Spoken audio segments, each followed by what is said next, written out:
The Vanity of Human Wishes, the 10th satire of Juvenal, imitated by Samuel Johnson. Recording by Algy Pug. Let observation with extensive view Survey mankind from China to Peru. Remark each anxious toil, each eager strife, And watch the busy scenes of crowded life, Then say how hope and fear, desire and hate, O'erspread with snares the clouded maze of fate, Where wavering man, betrayed by venturous pride, To tread the dreary paths without a guide, As treacherous phantoms in the mist delude, Shuns fancy's ills, or chases airy good. How rarely reason guides the stubborn choice, Rules the bold hand, or prompts the suppliant voice; How nations sink, by darling schemes oppressed, When vengeance listens to the fool's request. Fate wings with every wish the afflictive dart, Each gift of nature, and each grace of art, With fatal heat impetuous courage glows, With fatal sweetness elocution flows, Impeachment stops the speaker's powerful breath, And restless fire precipitates on death. But scarce observed the knowing and the bold Fall in a general massacre of gold, Wide wasting pest, that rages unconfined, And crowds with crimes the records of mankind. For gold his sword the hireling ruffian draws, For gold the hireling judge distorts the laws. Wealth heaped on wealth, nor truth nor safety buys, The dangers gather as the treasures rise. Let history tell where rival kings command, And dubious title shakes the madded land. When statutes glean the refuse of the sword, How much more safe the vassal than the lord! Low skulks the hind beneath the rage of power, And leaves the bonny traitor in the tower, Untouched his cottage, and his slumbers found, Though confiscation's vultures clang around. The needy traveller, serene and gay, Walks the wild heath, and sings his toil away. Does envy seize thee? Crush the upbraiding joy, Increase his riches, and his peace destroy. New fears in dire vicissitude invade, The rustling brake alarms, and quivering shade, Nor light nor darkness bring his pain relief, One shows the plunder, and one hides the thief. Yet still the general cry the skies assails, And gain and grandeur load the tainted gales. Few know the toiling state's man's fear or care, Th' insidious rival, and the gaping heir. Once more, Democritus, arise on earth, With cheerful wisdom and instructive mirth, See motley life in modern trappings dressed, And feed with varied fools the eternal jest. Thou who couldst laugh where want enchained caprice, Toil crushed conceit, and man was of a piece, Where wealth unloved without a mourner died, And scarce a sycophant was fed by pride, Where ne'er was known the form of mock debate, Or seen a newly made mayor's unwieldy state, Where change of favourites made no change of laws, And senates heard before they judged a cause. How wouldst thou shake at Britain's modish tribe, Dart the quick taunt, and edge the piercing gibe! Attentive truth and nature to descry, And pierce each scene with philosophic eye. To thee where solemn toys or empty show, The robes of pleasure and the veils of woe, All aid the farce, and all thy mirth maintain, Where joys are causeless, or whose griefs are vain. Such was the scorn that filled the sage's mind, Renewed at every glance on humankind. How just that scorn, ere yet thy voice declare! Search every state, and canvass every prayer. Unnumbered suppliants crowd preferment's gate, Athirst for wealth, and burning to be great. Delusive Fortune hears the incessant call, They mount, they shine, evaporate, and fall. On every stage the foes of peace attend, Hate dogs their flight, and insult mocks their end. Love ends with hope, the sinking statesman's door Pours in the morning worshipper no more. For growing names the weekly scribbler lies, To growing wealth the dedicator flies, From every room descends the painted face, That hung the bright palladium of the place, And smoked in kitchens, or in auctions sold, To better features yields the frame of gold. For now no more we trace in every line Heroic worth, benevolence divine. The form distorted justifies the fall, And detestation rids the indignant wall. But will not Britain hear the last appeal, Sign her foe's doom, or guard her favourite zeal? Through freedom's sons no more remonstrance rings, Degrading nobles and controlling kings. Our supple tribes repress their patriot throats, And ask no questions but the price of votes. With weekly libels and septennial ale, Their wish is full to riot and to rail. In full-blown dignity see Wolsey stand, Law in his voice and fortune in his hand. To him the Church, the realm their powers consign, Through him the rays of regal bounty shine. Turned by his nod the stream of honour flows, His smile alone security bestows. Still to new heights his restless wishes towered, Claim leads to claim, and power advances power, Till conquest unresisted ceased to please, And rights submitted left him none to seize. At length his sovereign frowns, the train of state Mark the keen glance, and watch the sign to hate. Where'er he turns he meets a stranger's eye, His suppliants scorn him, and his followers fly. Now drops at once the pride of awful state, The golden canopy, the glittering plate, The regal palace, the luxurious board, The liveried army and the menial lord. With age, with cares, with maladies oppressed, He seeks the refuge of monastic rest. Grief aids disease, remembered folly stings, And his last sighs reproach the faith of kings. Speak thou, whose thoughts at humble peace repine, Shall Wolsey's wealth with Wolsey's end be thine? Or liv'st thou now with safer pride content, The richest landlord on the banks of Trent? For why did Wolsey by the steps of fate On weak foundations raise the enormous weight? Why but to sink beneath misfortune's blow, With louder ruin to the gulfs below? What gave great Villiers to the assassin's knife, And fixed disease on Harley's closing life? What murdered Wentworth, and what exiled Hyde, By kings protected, and to kings allied? What but their wish indulged in courts to shine, And power too great to keep or to resign? When first the college rolls receive his name, The young enthusiast quits his ease for fame. Resistless burns the fever of renown, Caught from the strong contagion of the gown. O'er Bodley's dome his future labours spread, And Bacon's mansion trembles o'er his head. Are these thy views? Proceed, illustrious youth, And virtue guard thee to the throne of truth.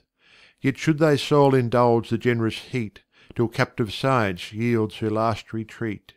Should reason guide thee with her brightest ray, And pour on misty doubt resistless day. Should no false kindness lure to loose delight, Nor praise relax, nor difficulty fright. Should tempting novelty thy cell refrain, And sloth's bland opiates shed their fumes in vain. Should beauty blunt on fops her fatal dart, Nor claim the triumph of a lettered heart. Should no disease thy torpid veins invade, Nor melancholy's phantoms haunt thy shade. Yet hope not life from grief or danger free, Nor think of doom of man reversed for thee. Deign on the passing world to turn thine eyes, And pause awhile from learning to be wise. Then mark what ills the scholar's life assail. Toil, envy, want, the garret, and the jail. See nations slowly rise and meanly just, To buried merit raise the tardy bust. If dreams yet flatter, once again attend, Hear Lydiat's life, and Galileo's end. Nor deem, where learning her lost prize bestows The glittering eminence exempt from foes. See where the vulgar scaped despised or awed, Rebellion's vengeful talons seize on lord. From meaner minds, though smaller finds content, The plundered palace, or sequestered rent. Marked out by dangerous parts he meets the shock, And fatal learning leads him to the block. Around his tomb let art and genius weep, But hear his death, ye blockheads, hear and sleep. The festal blazes, the triumphal show, The ravished standard, and the captive foe, The senate's thanks, the gazette's pompous tale, With force resistless o'er the brave prevail. Such bribes the rapid Greek o'er Asia whirled, For such the steady Romans shook the world. For such in distant lands the Britons shine, And stained with blood the Danube or the Rhine. This power has praise, that virtue scarce can warm, Till fame supplies the universal charm. Yet reason frowns on war's unequal game, Where wasted nations raise a single name, And mortgaged states their grandsires' wreaths regret, From age to age in everlasting debt. Wreaths which at last the dear bought right convey To rust on medals, or on stones decay. On what foundation stands the warrior's pride? How just his hopes let Swedish Charles decide. A frame of adamant, a soul of fire, No dangers fright him, and no labours tire. Or love, or force, extends his wide domain, Unconquered lord of pleasure and of pain. No joys to him pacific sceptres yield. War sounds the trump, he rushes to the field, Beholds surrounding kings their power combine, And one capitulate, and one resign. Peace courts his hand, but spread her charms in vain. Think nothing gained, he cries, till naught remain, On Moscow's walls till Gothic standards fly, And all is mine beneath the polar sky. The march begins in military state, And nations on his eye suspended wait. Stern famine guards the solitary coast, And winter barricades the realms of frost. He comes! Nor want nor cold his course delay. Hide, blushing glory, hide, Pultowa's day. The vanished hero leaves his broken bands, And shows his miseries in distant lands. Condemned a needy supplicant to wait, While ladies interpose, and slaves debate. But did not chance at length her error mend? Did no subverted empire mark his end? Did rival monarchs give the fatal wound? Or hostile millions press him to the ground? His fall was destined to a barren strand, A petty fortress, and a dubious hand. He left the name, at which the world grew pale, To point a moral, or adorn a tale. Times their scenes of pompous woes afford, From Persia's tyrant to Bavaria's lord, In gay hostility and barbarous pride, With half mankind embattled at his side.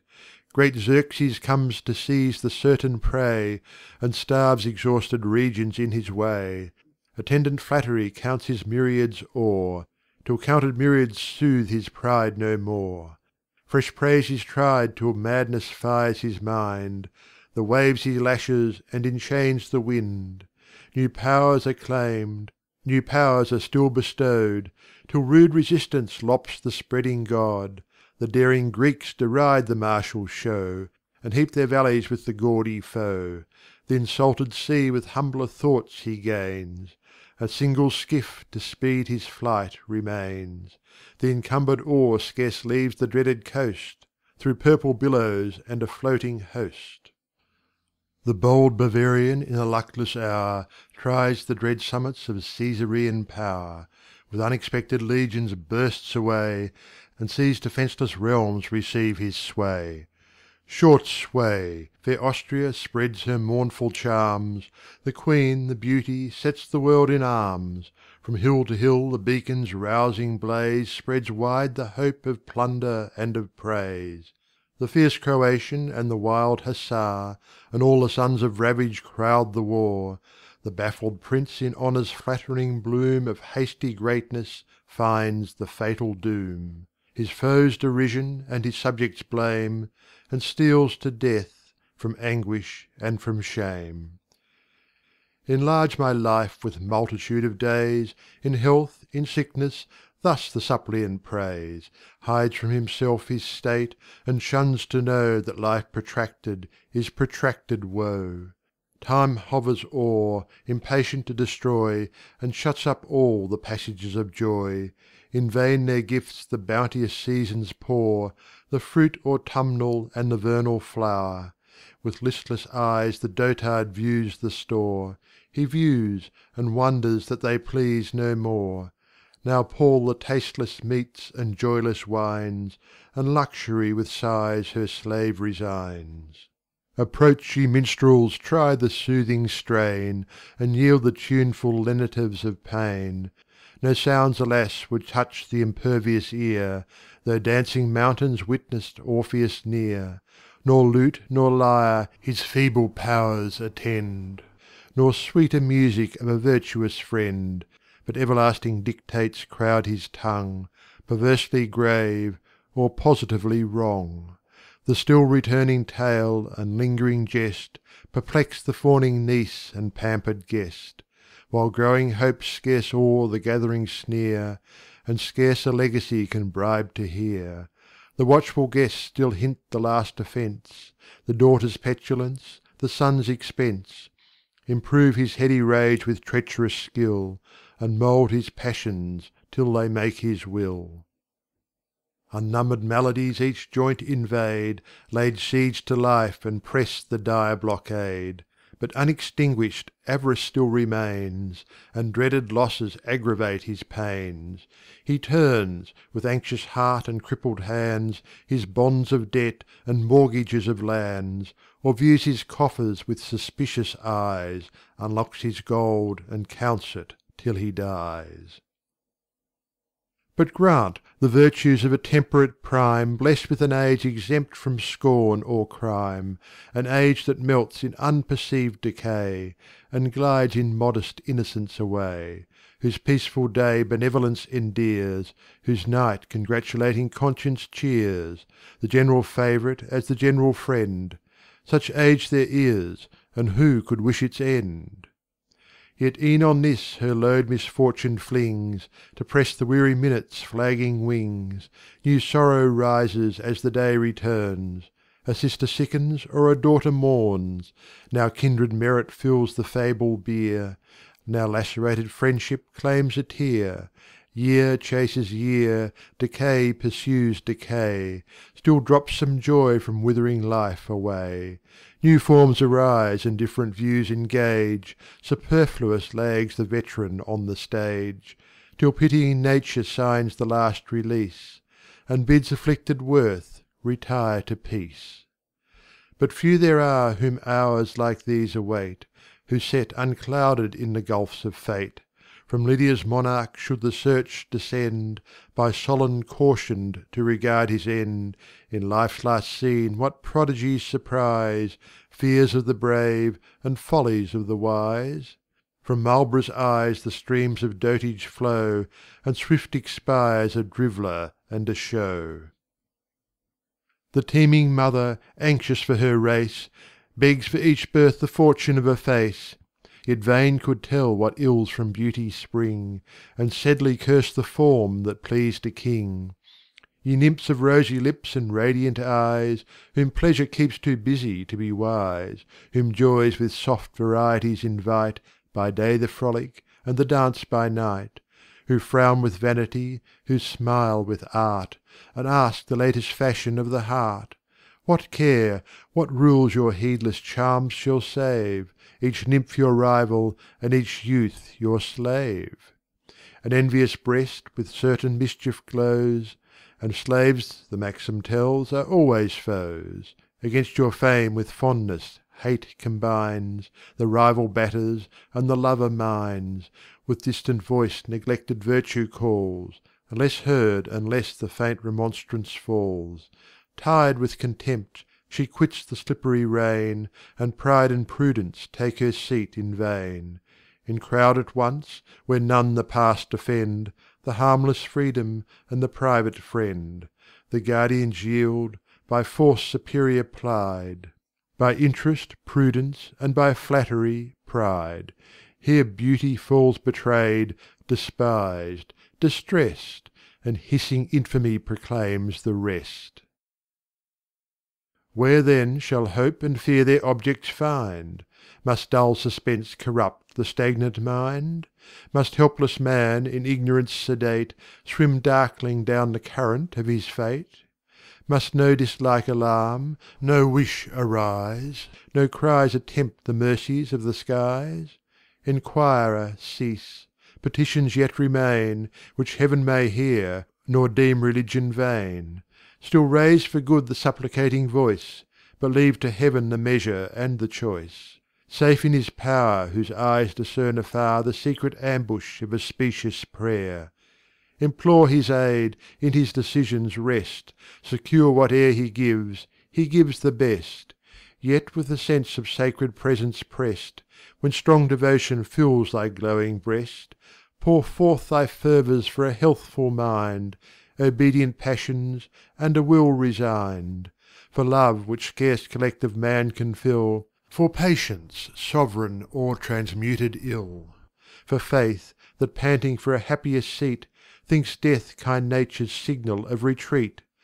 These goods for man the laws of Heaven ordain, These goods He grants, who grants the power to gain. With these celestial wisdom calms the mind, And makes the happiness she does not find.